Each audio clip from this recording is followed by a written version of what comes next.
कि यही लिए लोग बोलावेला त्रिभुवन भैया कि उजाला त्रिभुवन नहीं है तो डांस ना करी है, वहां बिरहा गई है। तो सही बात बा, अमान बिरहा का कलाकार बनी तो बिरहा गायब जरूर। आप लोग सुने बैठे लोगा तो बढ़िया से 10-15 मिनट का टाइम दे शांति बना के।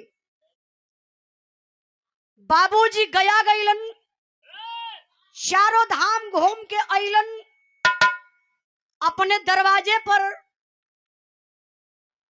7 दिन का 8 दिन का पाठ रहा है। 7 दिन कहीं 7 दिन का पाठ होला, कहीं 9 दिन का होला, कहीं 13 दिन का होला, कहीं 1.25 महीना का पाठ होला, जे जैसन करा ले। तो ये देखी पूजा पाठ करोला के बाद अपने दरवाजे पर भोजन करौलन, ये बहुत बड़ी बात बा। वाह, दरवाजे पर भोजन करवाना जिंदगी में बहुत अनिवार्य है।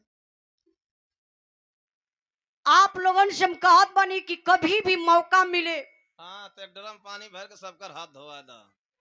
अपने भूखे रह जा, अपने उपवास रह जा, लेकिन दूसरे का पेट भरे का काम आप लोग जरूर करिएगा। वाह, तो ऐसे ही एक बिरहा जो ने बिरहा का फरमाइश बा, मौके का बिरहा बा कि काहे बदे लोग पिंडा दान करेला, काहे बदे लोग गया जाला, और सबसे पहले पिंडा दान के कैले बा, गया काहे बदे गयल बा।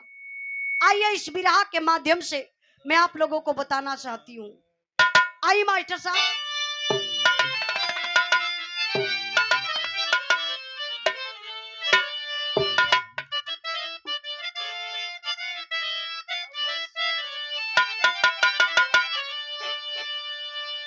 अरे बेटा वही जो कि लायक रहे,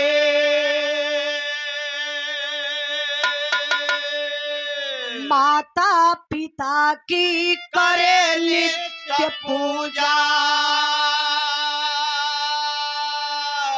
लिखा है पुराणों में जन्नत चरण में, माता पिता सा नहीं देव दूजा, सेवा जिसने किया मेवा उसने ही पाया, लोक परलोक भी उसका गुणगान गाया। अरे कहे कभी हरिश्चंद्र दुआ मिल गई तो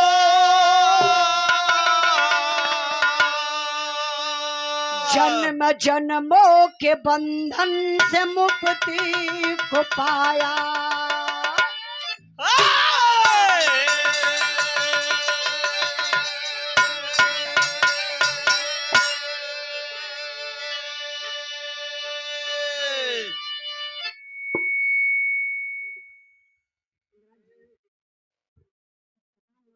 सीटी ना ही ऐसे बोलते है जैसे बुझाता मन कुआं में से गावत बनी। हम इतना लंबे से बोलब तो बोलबे नहीं करी, थोड़ा सा बढ़ाई, बार बार कम हो जाता। जब कम होई तो मान के गावे के गा ले, वैसे खराब बोली तबो गा ले। मान के इतना आदत बगौले का कि इनकर माइकवा एकदम ना बोली हट जाई, बिना माइकवा का गा ले, लेकिन आप लोगन के आनंद ना आई। थोड़ा सा बना दा, बढ़िया बोले।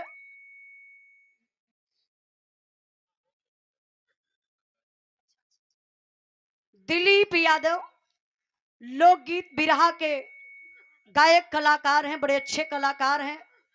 हमारे दिलीप भैया की तरफ से सुंदर पुष्पहार, सुंदर पुष्पहार और 200 रुपए का पुरस्कार देकर के सम्मान किए। दिलीप भैया आपका चेहरा कुछ मिला था सही में भाई भाई? हाँ सच में आप लोगों के चेहरा मिला था। हाँ खाली पैसा ना मिल के दे तुम लोग। ये देखिए सुंदर पुष्पहार और ठंडी वस्त्र एक साल 1000 रुपए का पुरस्कार देकर के सम्मान किए। राम बहादुर यादव प्रधान, आप माननीय राम बहादुर यादव प्रधान जी, एक बार जोरदार ताली बजा के आप लोग स्वागत सम्मान करिए प्रधान जी के। प्रधान जी के चरणों में बहुत बहुत प्रणाम। पूर्व ब्लॉक प्रमुख मशरिया दीन यादव, गिरधरपुर विधानसभा से, ब्लॉक से, अच्छा गिरधरपुर ग्राम सभा से, आपके तरफ से 100 रुपए का पुरस्कार, आपके चरणों में बहुत बहुत प्रणाम। मुन्ना यादव गेट नंबर 1 से, आपके तरफ से 100 रुपए का पुरस्कार, भैया के बहुत बहुत प्रणाम, आशीर्वाद का चाह रही। हाँ है बोला भैया, तनी था क्या भैया? वंदना बीडीसी तिसौरा। अच्छा, वंदना बीडीसी टिसौरा के धरती से 100 रुपए का पुरस्कार देके आप सम्मान के लिए, आपके चरणों में बहुत बहुत प्रणाम, आशीर्वाद का चाह रही।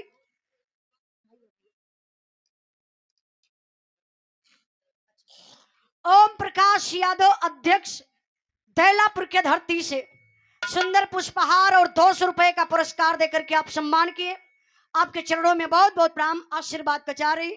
सब भाई लोगों के नमस्ते प्रणाम। तनी आई बिरहा के तरफ चल जा बाबू, बेटा वही जो कि लायक रहे, माता पिता की करे नित्य पूजा, लिखा है पुराणों में जन्नत चरण में, माता पिता सा नहीं देव दूजा। सेवा जिसने किया मेवा पाया उसी ने, लोक परलोक भी उसका गुणगान गाया। जरा सोचिए, माता पिता की भक्ति से इस धरती पर कोई भक्ति नहीं है, सबसे बड़ी भक्ति माता पिता की भक्ति है। हाय हाय।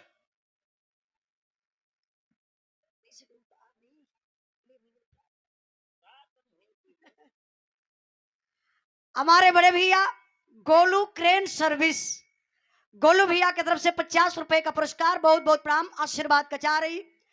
जरा गौर करे बाबू,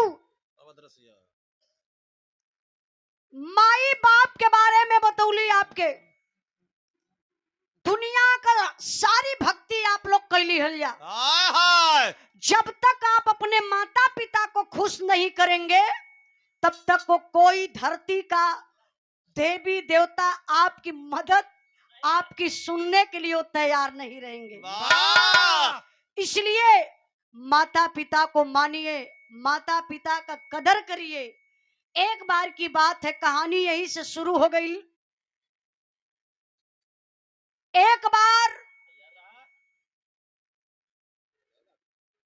दारू मंगा दी, कहा था तो मंगा दी, देखा इशारा करता हूँ सुरती खातिर, बुझा था ना खाइए तो मर जाइए। ये बड़ा मुआ ओके टाइट कर शुरू।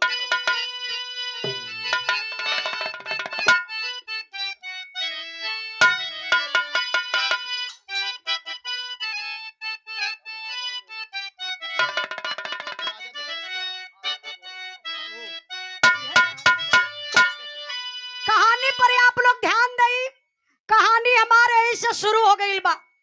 एक बार का बात बा, भगवान रामचंद्र जी सुतला में सपना देखलन। सुतला में सपना यह देखलन कि हमारे पिता मतलब राजा दशरथ का मौत कैसे भइल, आप लोगों के पता हुई, शायद ना पता हो तो हम बता देत बानी। इंसिडेंट भेल रहा। भगवान रामचंद्र जी के वनवास भयल, सीता माता जी के ना भयल, लेकिन साथ में सीता माता भी वन में गईलिन। 14 वर्ष के बाद सीता जी वापस आइल बानी, भगवान रामचंद्र जी वापस आइलन, लेकिन वही बीच में बेटा के शोक में राजा दशरथ की मौत हो जाती है। मौत हो गई, लेकिन राजा दशरथ का आत्मा भ्रमण करत बा तीनों लोग 14 भुवन में। राजा दशरथ के आत्मा के शांति ना मिलत बा। धीरे धीरे समय बीतल, भगवान रामचंद्र जी जब 14 वर्ष के बाद लौट के अयोध्या में अइलन, तो एक बार सुतला में सपना देखलन कि हमारे पिताजी का आत्मा तीनों लोग 14 भुवन में भ्रमण करत बा। आत्मा यह बोलल बा कि बेटा हमारी आत्मा भटक रही है, हमारी आत्मा को संतुष्टि देने के लिए गया जी जाकर के पिंडादान करना पड़ेगा। हाय हाय हाय अब लायक बेटवा भगवान रामचंद्र जी सुबह भइल नी टूटल सीता जी से कहलन। चला चला जा अब सीता जी से कहलन का मास्टर साहब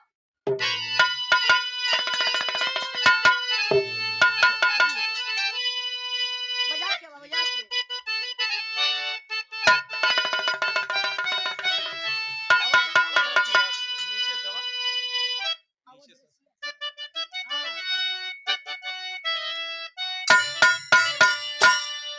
अवध रसिया तो जाए न देव अवतार सिया कहाँ जाए न देवा अवतार सिया कहाँ जाए न देवा अरे उठवा का दहिया अरे उठवा का दहिया झुराए न देवा अवतार सिया कहाँ जाए न देवा अवतार सिया कहाँ जाए न देवा अवतार सिया कहाँ जाए न देवा भाव पर आप लोग ध्यान दई। भगवान रामचंद्र जी सीता जी से कहलन का कहलन चुकाव बेटावा माई बाबू के कर्जा चुकाव बेटावा मारे बाबू के कर्जा चुकावे बेटावा मारे बाबू के कर्जा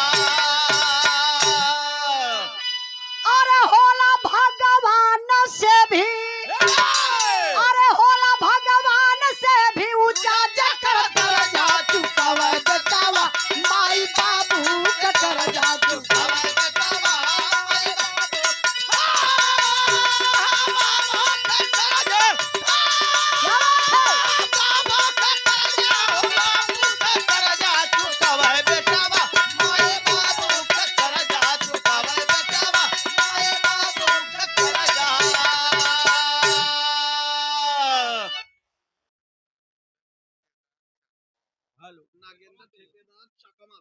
नागेंद्र ठेकेदार चकमा की धरती से ये ना बिरहा पे खुश होकर के 100 रुपए का पुरस्कार दे के सम्मान किए। बहुत बहुत प्रणाम आशीर्वाद कचारी आई कहना मास्टर साहब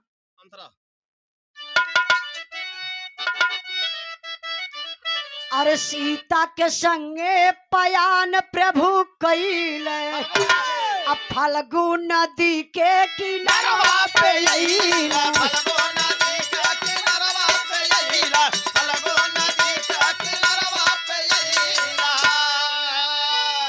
और पूजा के सामान खातिर और पूजा के सामान खातिर चुकावा बेटावा माई बाबू के कर्जा चुकावा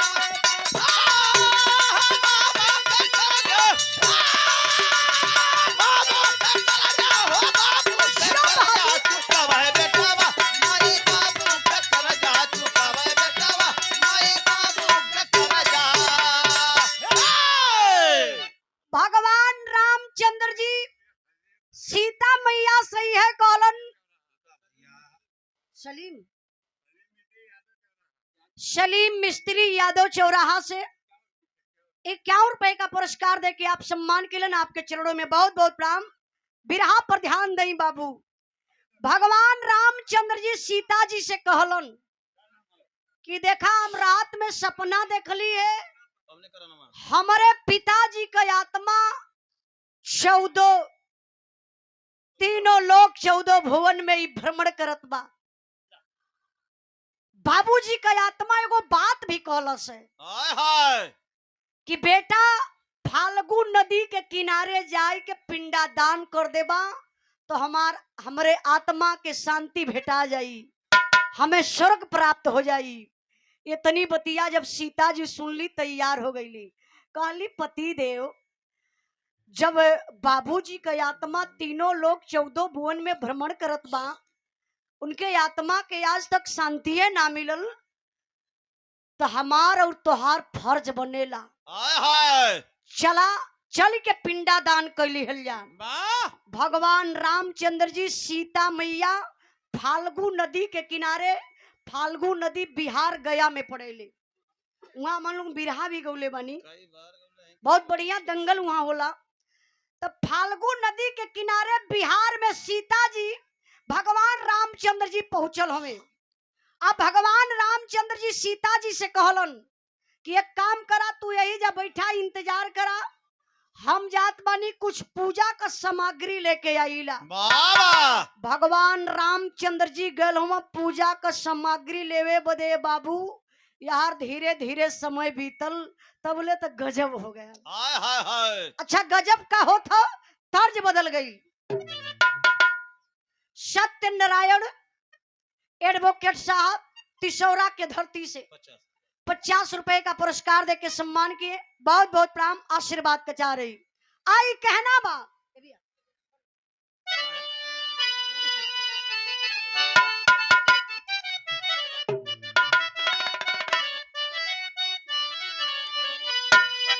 और कवन करनवा, और कवन करनवा सहारा भागे, पिया पपिया कबोलिया जहरा लागे, पिया पपिया कबोलिया जहरा लागे हो,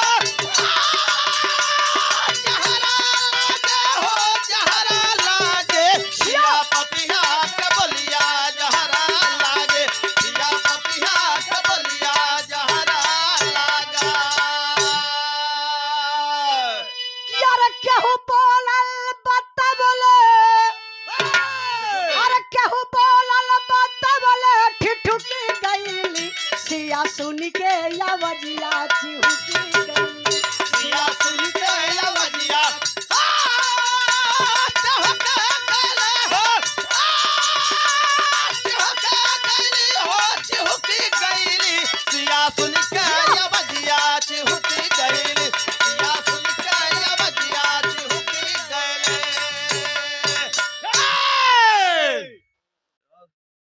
आप दया शंकर यादव गुरुजी दैलापुर के धरती से सम्मान किए। बिरहा के भाव पर 51 रुपए का पुरस्कार दे करके आपके चरणों में बहुत बहुत प्रणाम। कहना है क्या?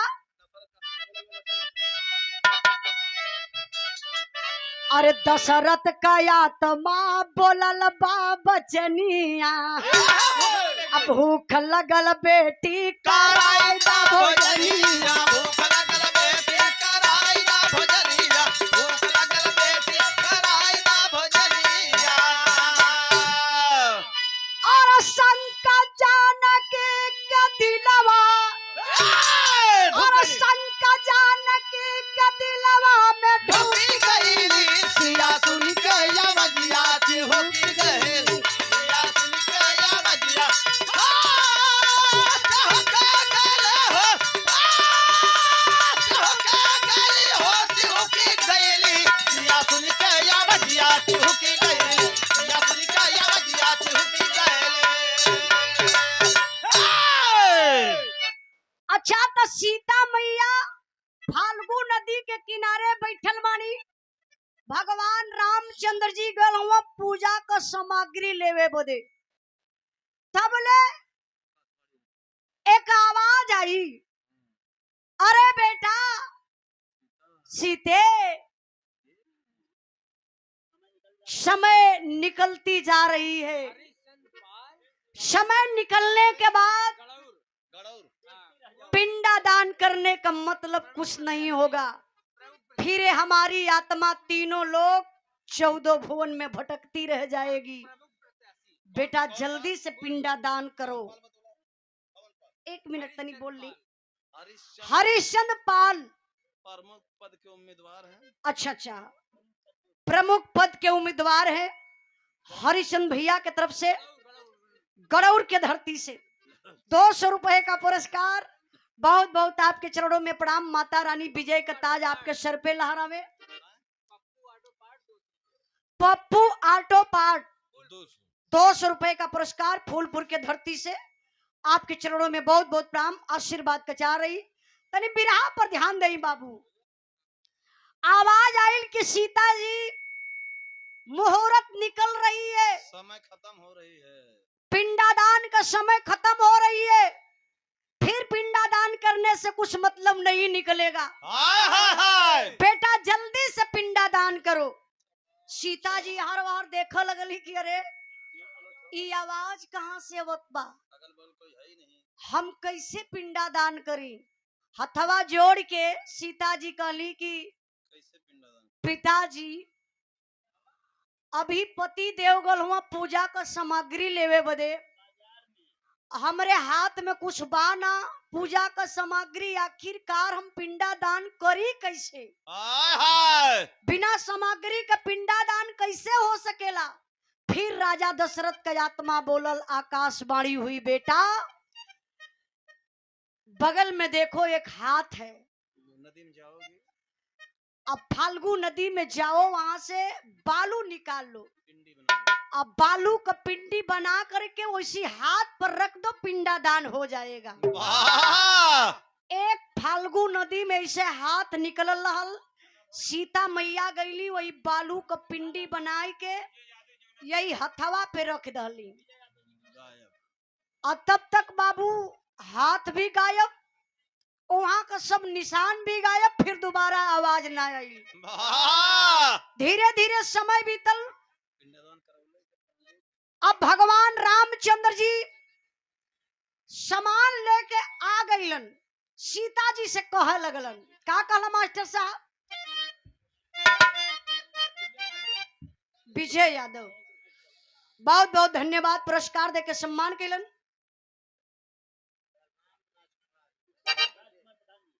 बलराम राजकुमार भैया एक नंबर गेट इफको, एक नंबर गेट इफको कंपनी से 101 रुपए का पुरस्कार देके सम्मान किए, बहुत बहुत प्रणाम।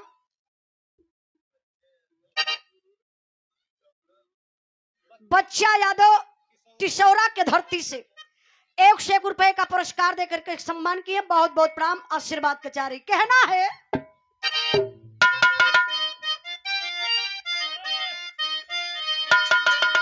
नहीं नहीं वही रहा ना, वह रहा, काहे घबरात हुआ। कचौड़ी गल सोन कैला बलमू, मिर्जापुर के कैला गुलजार हो, कचौड़ी गाली सोन कैला बलमो, मिर्जापुर के कैला गुलजार हो, कचौड़े गाली सोन कैला बलमो, मिर्जापुर के कैला गुलजार हो, कचौड़े गाली सोन कैला बलमो।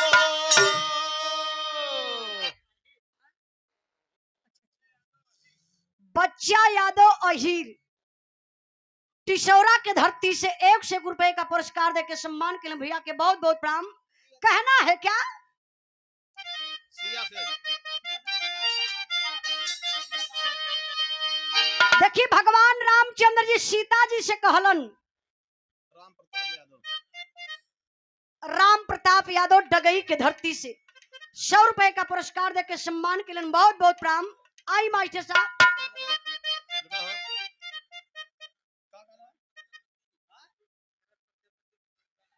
करम प्रजापति टिसौरा, करम प्रजापति टिसौरा टिसौरा के धरती से, यूट्यूब पे तो हर गाना कुल देखे ना, क्या बात है, यूट्यूब पर भैया ही हमार सब गाना देखत रहा, बहुत बहुत दिल से धन्यवाद, ऐसे देखत रहा भैया।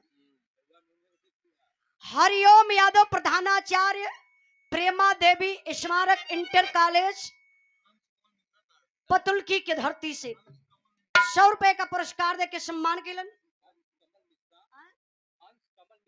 अच्छा, हंस कमल मिश्रा आपके तरफ से 10 रुपए का पुरस्कार, बहुत बहुत प्रणाम। कहना है मालिक तनी आवा, सिया से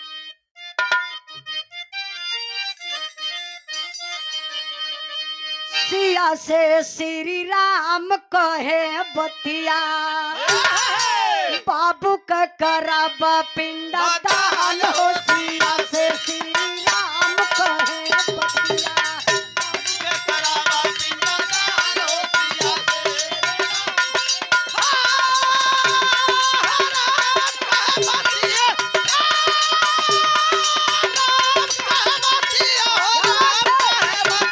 सिया से श्री राम कहवतिया, बाबू के करावा पिंडदान हो, सिया से श्री राम कहवतिया।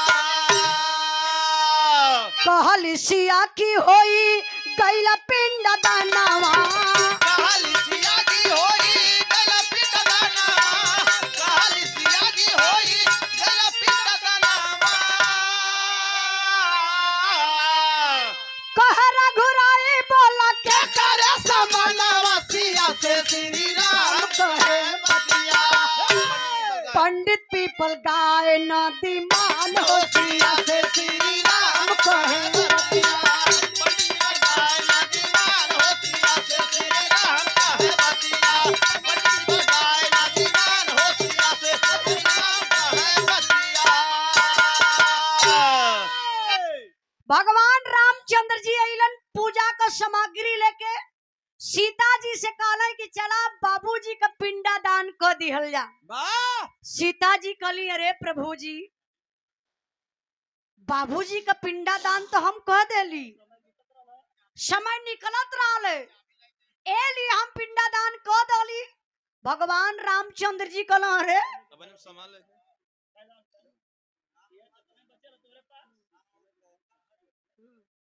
राम और गौतम नहीं पूरा से 11 मिनट अच्छा अच्छा भोला विधायक जहाँ कहीं भी हो चाबी लेके भैया रूम नंबर 4 में ना वाह अब विधायक लोग चाबी लेके भागत हुए खा भोला विधायक जहाँ कहीं भी हो भैया चाबी लेके अपने रूम पर पहुंचा।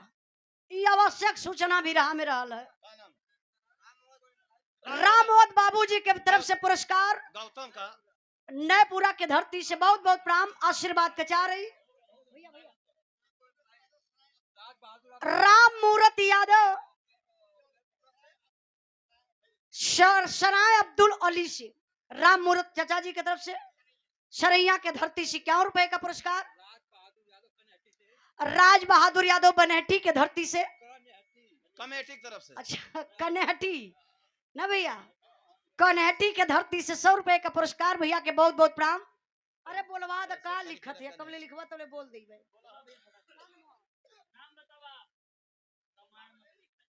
लिखबो करिए तो उर्दू में लिख दी है।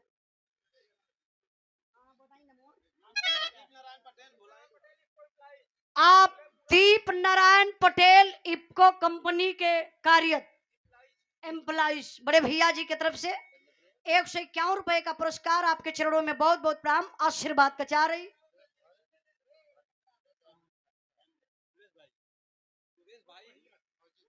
सुरेश भाई मैजिक वाले वाह मैजिक मूवमेंट वाले मैजिक मूवमेंट वाले तब खा अरे मैजिक गाड़ी वाला कि मूवमेंट वाला अच्छा गाड़ी वाला देखा मोची का निगाह हमेशा जूतवे पर रहेले वाह पियत पियत कान यहाँ कुल सड़ जाए चाहेला फिर भी ना मानत हुआ। अच्छा मैजिक वाले भैया लालजी फटका से अपन नमुआ का बतौला है। सुरेश भैया की तरफ से 100 रुपए का पुरस्कार बहुत बहुत प्रणाम। मूलचंद पटेल टिसौरा की धरती से 51 रुपए का पुरस्कार देके सम्मान के लिए भैया के बहुत बहुत प्रणाम। तनी आई बिरहा पर आप लोग ध्यान दें। सीता जी कहली कि प्रभु जी पिताजी का पिंडा दान हो गया। भगवान रामचंद्र जी के विश्वास न होत बा कहले कि आखिरकार पूजा का सामग्री हमारे पास छुच्छे हाथे तू बैठल हो तो कैसे पिंडा दान हो सकेला। तो सीता जी फिर कहली का कहली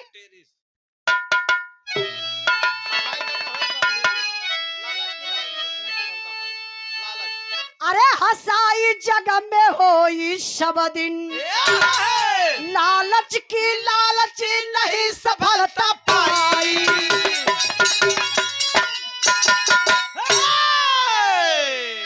कहा हसाई जग में होई सब दिन लालच की लालची नहीं सफलता पाई।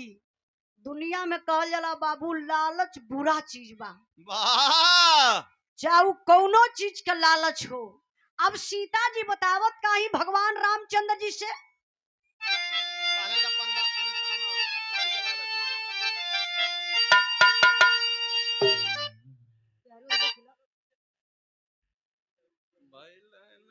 राम सजीवन भैया देवली के धरती से 100 रुपए का पुरस्कार देके आप सम्मान के लिए बहुत बहुत भैया के प्रणाम।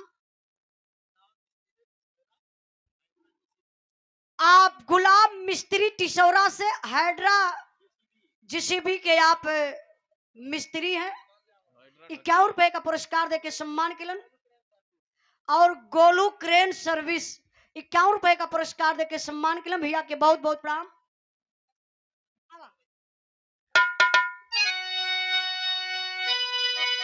अरे कहने लगा पंडा, अरे कहने लगा पंडा तौने छरावा पर के लालच में अब भइला नाही पिंडा देखा दलवा पर के लालच में।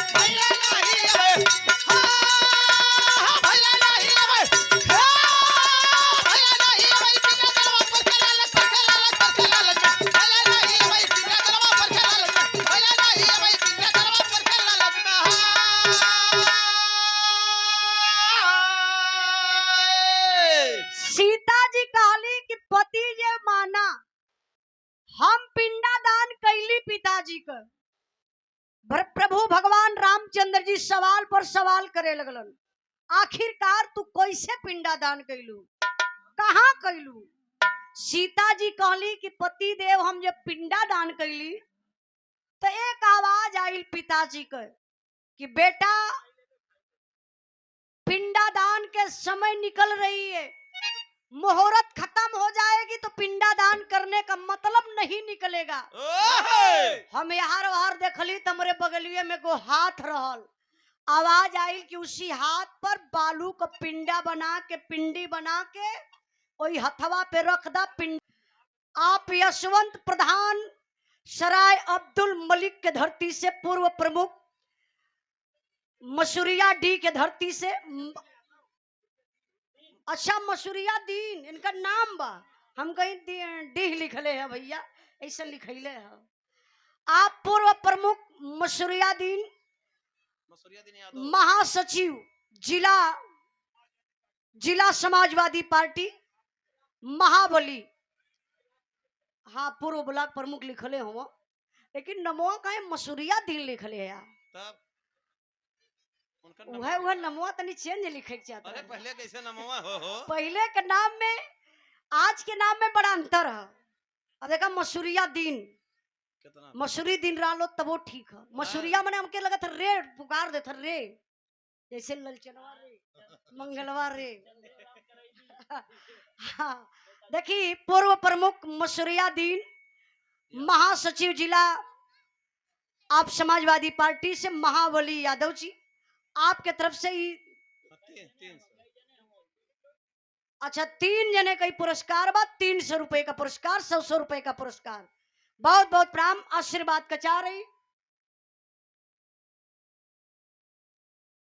स्वामी जी मिष्ठान भंडार बगई खुर्द चौराहा से बड़े भैया सुप्रीम यादव जी, इनका नाम बढ़िया पूरा कोटवे का नाम पर 51 रुपए का पुरस्कार।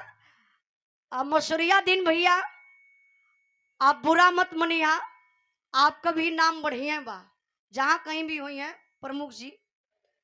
अच्छा दादा हुआ प्रमुख जी बहुत बहुत धन्यवाद। तब हम कही ना कि पहले के नाम में आज के नाम में बड़ा अंतर है। प्रमुख जी बुरा मत मानल जी, पहले का नाम लोग यह रखे पंडित लोग रखे ना, मंगलवार के पैदा हो जाइबा तो मंगरू, बुध के पैदा हो जाइबा बुधुआ। हाँ पहले के पंडित जी लोग यही कुल नाम रखा, खतवारू निरहू घुरहू खेदू लखेदू चहेटू बौड़म, ये पहले का नाम। अब प्रमुख जी ये जमाना का नाम Tinku Mintu Pintu Sintu tyre tube puncture first, ये कुल अरे हमारे मास्टर साहब के लड़का का नाम का बुलटिया, गाय बजा के जइहन पहले वही खोजला वही चढ़ाए ना। संजोग से एक दिन इनके घरे प्रमुख जी हम चल गईली, तो जैसे ही हमार गाड़ी खड़ी होते का तो बुलेटवा कहाँ बा। हम कहीं मास्टर साहब बुलेट उलट खरीदना है का, कहीं लियो तो हमानो तनी ट्राई कैले हो जा, चला लिहल जा, हमानो चढ़ लिहल जा। पानी ओनी पिए का जब नंबर आयल तब पता चलल भैया के बुलेटवा इनके बेटवा बेटवा का नाम है। तो कबो कबो ऐसा नाम हो जाला। प्रमुख जी बहुत बहुत धन्यवाद। गुलाम मिस्त्री गोलू क्रेन सर्विस, बड़े भैया जी की तरफ से 51 रुपए का पुरस्कार, बहुत बहुत प्रणाम, आशीर्वाद कचा रही। आई तनी बिरहा पर ध्यान दई। भगवान रामचंद्र जी बाबू पहुंचल हुए सीता जी के लेके, सबसे पहले पहुंचल हुआ। वो देख लन कर दिमाग कहाँ जाता है, हम टेढ़ भल हुआ क्योंकि शराब लगल है। नहीं नहू के शराब लगल है। रानी मदनवाल कृष्णा भाई गेट नंबर 1 से, बड़े भैया जी की तरफ से 100 रुपए का पुरस्कार, बहुत बहुत धन्यवाद प्रणाम।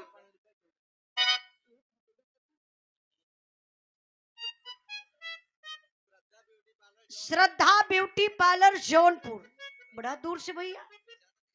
अच्छा वह श्रद्धा जो हमारे बहनी की सदिया में गई। अच्छा अच्छा पहचान गई, बहुत बढ़िया। तोहरे बहनी के सदिया में बहनी का मतलब हमारे ननद का शादी रहल तो वहाँ गई रहली। वो तो हमारा है संग हमारा हाल ना सदिया, हम तो जनते हैं। जबरदस्ती बन गई है। ये देखिए श्रद्धा ब्यूटी पार्लर जौनपुर के धरती से बहुत बहुत धन्यवाद प्रणाम, बहुत बढ़िया आपका काम बा, अच्छा लगल। ओनहू के सजौली इनके दीदियों के सजौले रहली। वाह तेरे बोन भैया इनके देखत हुआ इतना करिया हुआ। तब का एकर बहनी एक नंबर है इनकी। बहन देख लेबा तो दूधे को जैसे हाँ मलाई। तब वह चाहिए। आई तनी बिरहा पर ध्यान दई। नहीं इनके बहनों इन पर मत जा, बिरहा पर आप लोग ध्यान दई, बड़े प्रेम से आप लोग सुनत है। अब भगवान रामचंद्र जी सबसे पहले लेके पंडित जी के यहाँ गईलन। अब पंडित जी के यहाँ गईलन तो भगवान रामचंद्र जी पूछे लगलन, कहला पंडित जी आप ये बात बताई, सीता जी पिंडा दान कैली है, आप देखला है? तब पंडित जी समझ गए, वो लालच में पड़ गए, दिमाग लगाओ ना।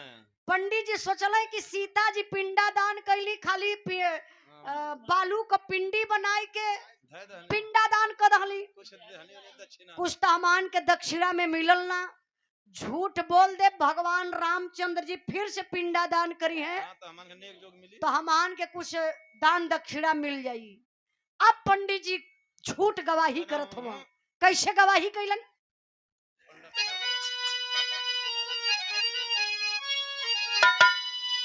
अरे पंडा के सरा पावासो नवली महारानिया भैया पंडा के सरा पावासो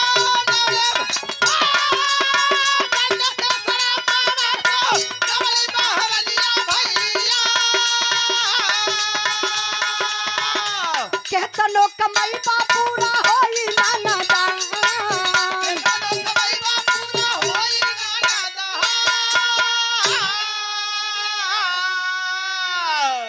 पंडित जी झूठा गवाही दहलन। भगवान रामचंद्र जी से कहलन ना सीता जी पिंडा दान ना कैली। सीता जी गुस्सा में आ गईली, श्राप दे दहली, कहली अरे मूर्ख पंडित, ब्राह्मण का जात हो करके झूठ बोलते हो, झूठ बोल रहे हो। झूठ सीता जी है श्राप दहली, कहा जिंदगी भर झूठ बोलबा। हाँ, कितना धन हो जाए लेकिन लालच ना जाए, कितना धन दौलत हो जाई हाँ, लेकिन तोहरे मन से लालच ना जाई। वाह ये वेद पुराण का बात है, काहे उनके ले जाता है। नहीं कुछ पंडित जी ऐसा होला, अब तो बड़ा परिवर्तन हो गल हो। तब का कुछ लोग ऐसा हवा जो कथवत हुआ कहा होलन। तब का ठीक है, पहले में कर लेना है, अब ना टेंशन हो। अच्छा महाबली यादव, महाबली यादव कनहटी के धरती से बहुत बढ़िया संचालन हो, बहुत बढ़िया संचालन करे ना आप, चाहे कहीं भी जाए संचालन करे शुरू कर दिलन। वाह बहुत बहुत धन्यवाद प्रणाम। 51 रुपए का पुरस्कार देके सम्मान कैलन।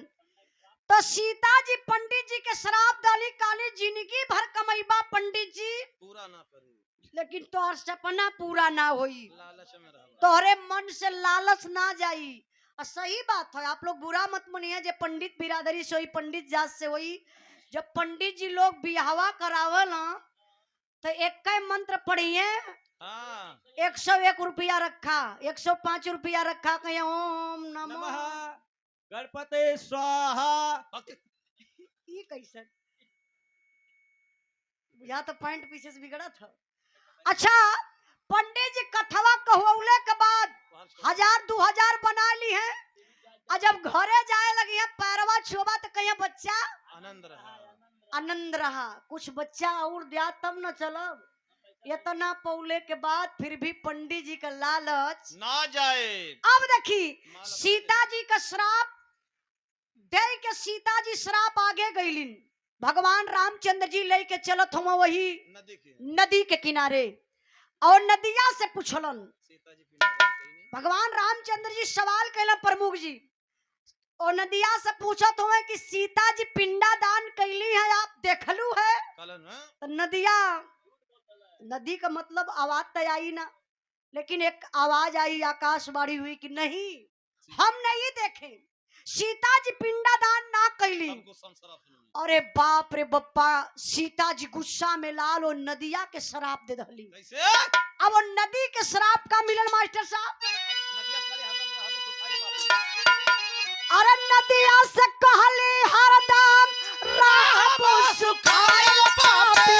नदिया से काली हरदम रहबो, नदिया से काली हरदम रहबो सुखायल पापा।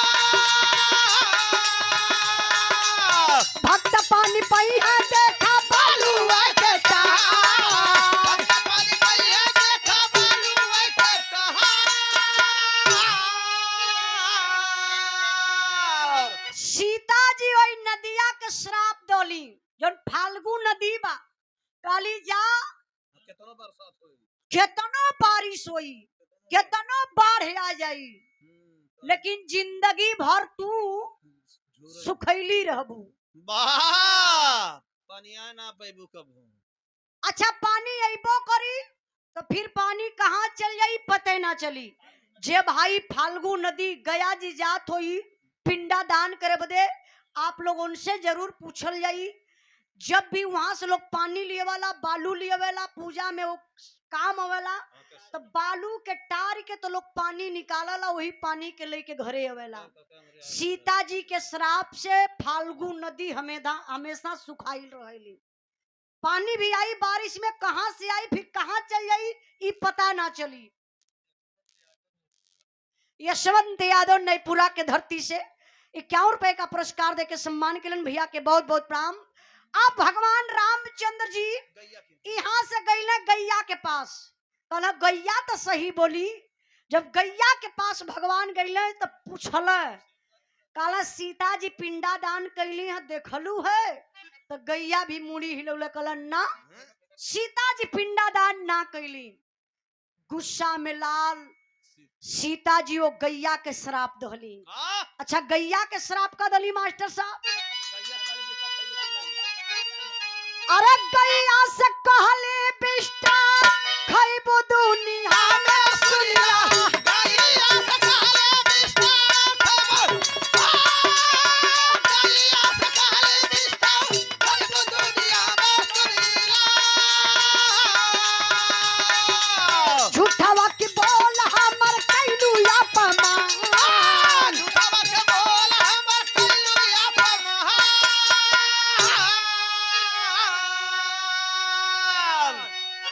गैया के सीता जी श्राप दली, काली जा जिंदगी भर तू बिष्टे खैबू, मतलब गंदा खैबू। गंदम चर्म देखा ला लोग गैयन के ना, जुठा दे। लोग कहला कि गौ माता ही, गौ के चंदन टीका लगावेला, सुबह सुबह एक रोटी लोग खियावेला, जुठा दे। गाय के गोबरे से पूजा पाठ में लोग शुभ करेला, लिपेला पोतेला, गौरी गणेश बनावेला।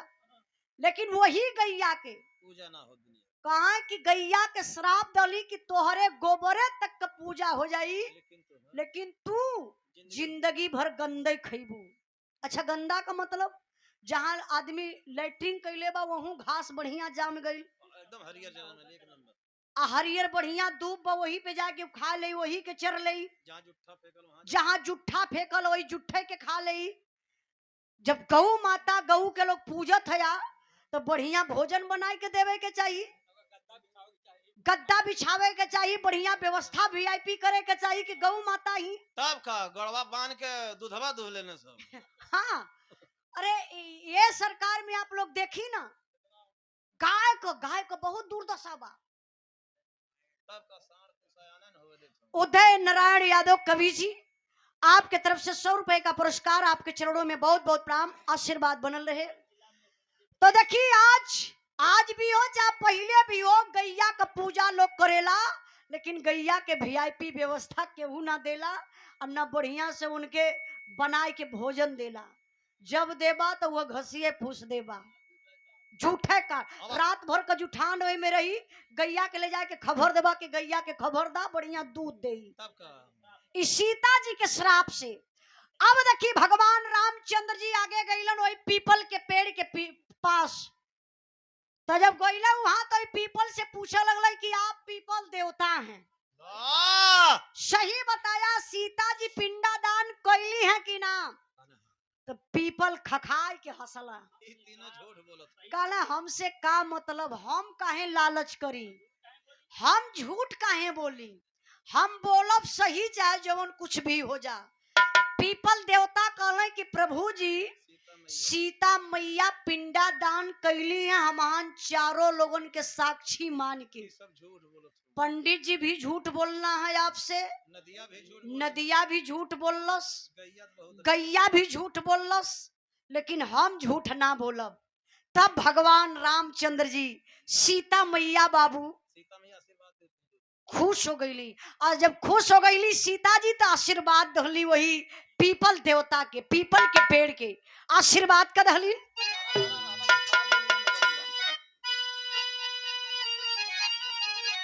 अरे दहला बरदान राम सुखदाई बबुआ, होई है काला युग में तोहरो पुजाई बबुआ।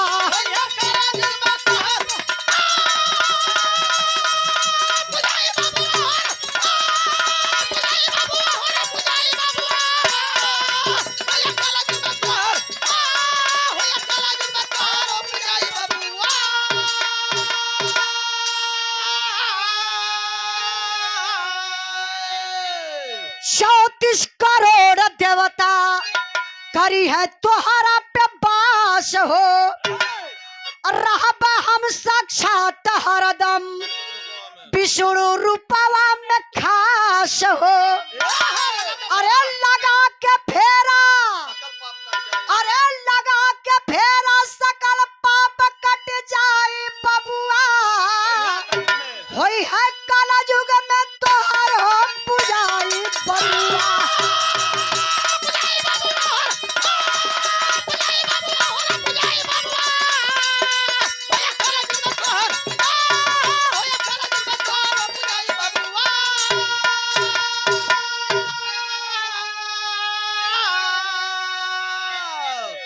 भगवान रामचंद्र जी सीता मैया पीपल के आशीर्वाद दिहलन, काला सही बोलत हुआ जा, आज से तू जिंदगी भर हंसबा, तोहरे ऊपर 33 करोड़ देवी देवता वास करी हैं, और जौने में हम स्वयं विष्णु रूप में तोहरे साथे हमेशा रहब। आज भी आप लोग देखेला ना, अक्सर आप लोग देखत होबा 100 में से एकाक पीपल का पेड़ सुखात होई तो सुखात होई, नहीं तो वो ना सुखाला। पीपल का पेड़ हवा चले या ना चले, कौनो पेड़ का पत्ती हिले चाहे जिन हिले, लेकिन पीपल के पत्ती हमेशा हिलत रहेले। रात में एकांत में बैठ के पीपल के नीचे बैठ के सुना, अरे भैया पर भूत रहन हो, शैतान होता। रात में अगर आप लोग सुनल जाए, हल्ला गुल्ला में सुनबा तो ना समझ में आई, लेकिन रात में सुनबा तो एक आवाज इतनी प्यारी अवेले पीपल के पेड़ से, एक ऐसा खनक अवेले, ऐसा आवाज अवेले, सुनला के बाद बड़ा सुकून मिलेला। ओइसन कौनो वृक्ष के पत्ता से कौनो आवाज ना आवेले। तो आज भी 33 करोड़ देवी देवता पीपल के ऊपर वास करते हैं। भगवान रामचंद्र जी विष्णु रूप में उसी पीपल के ऊपर वास करते हैं। भगवान रामचंद्र जी कहें कि कलयुग में भी तोहके लोग पूजी। आज देखा ला कितना जने शनिवार के जाई हैं दिया जला दी हैं, कितना लोगन के देखा ला कि अपने से धागा नाप के ले जाए कोई पीपल के पेड़े में बांध देला। ये लिए इस सीता जी का आशीर्वाद बा कि केहू के कोनो दुख रही, कोनो विपत रही, कोनो दिक्कत परेशानी रही, दिल से जाए कि अगर पीपल के नीचे पूजा कैले तो ओकर पाप कट जाई। तो आज भी एक कलयुग में आप लोग पीपल देवता के पूजेला। इस सीता जी का आशीर्वाद बा, हमरे बिरहा का आखिरी भाव बा।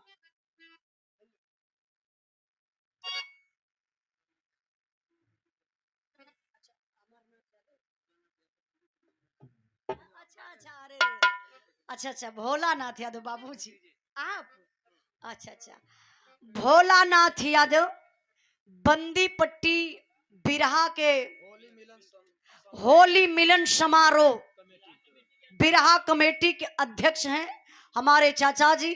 बड़ा सम्मान मिलता है चाचा जी की तरफ से। कहीं भी क्षेत्र में प्रोग्राम रहेला तो चाचा पहुँचल कार्यक्रम में जरूर पहुँचल। बड़ा अच्छा लगेला, लगेला कि गार्जियन बैठ के बिरहा के सुनत हैं। आप भोला चाचा जी के भतीजा हैं अनिल कुमार यादव जी, हमारे भैया के तरफ से सुंदर पुष्पहार 500 रुपए का पुरस्कार देकर के सम्मान किए बंदी पट्टी से। अब भोला चाचा के भैया हमारे जाए के प्रणाम बोल दिया, कदिया उजाला प्रणाम कैले। तो ये 500 रुपए का मिठाई लहले जी हैं।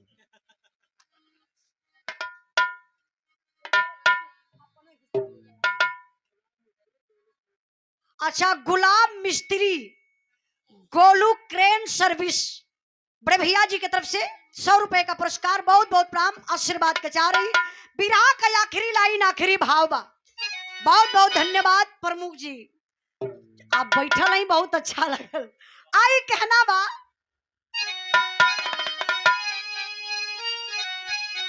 गुरु बिहारी गुरु गणेश गुरु राम लाल गुड़कारी, स्वर्ग गए चंद्रिका कवि मुन्ना जी बने पुजारी। अरे लालच अरे हसाई जग में होई सब दिन, उजाला प्यारे लाल लाल जहिया समाई, हसाई जग में होई सब दिन।